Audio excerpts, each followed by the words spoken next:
reps, we're going to perform 30 seconds of sumo deadlift high pulls, followed by a 30-second rest, and then 30 seconds of hollow rocks, followed by a 30-second rest.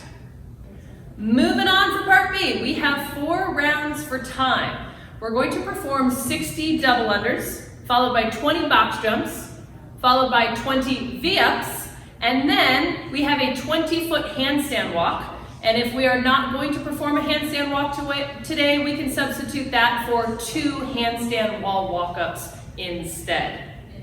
All right, you guys, best of luck on these workouts. Hey guys, Coach Cosmo is going to take you through another warm-up. To start it off, we have 50 jumping jacks, followed by 5 no-foot inchworms, just warming up those shoulders, get that core engaged, and then another set of 50 jumping jacks.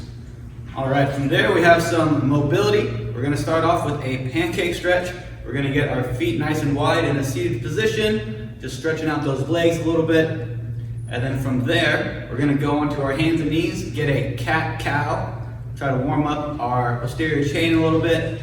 And then from there we have a cat stretch, so walking our arms out to an extended position, warming up that upper back. All right, in our last stretch, we'll hit a lizard lunge, just try to open up those hips a little. After our stretching, we're going to do 3 rounds of a series of movements. We're starting off with 8 deadlifts on the first round. Second time through, we're going to start off with 8 sumo deadlifts. And then the third round, we have 8 sumo deadlift height pull. All right, our second movement, we have 8 American kettlebell swings, followed by 8 front squats, keeping that chest up, elbows nice and tall, and then 8 push press, driving through those heels, squeezing the glutes at the top. All right, you guys, get after it.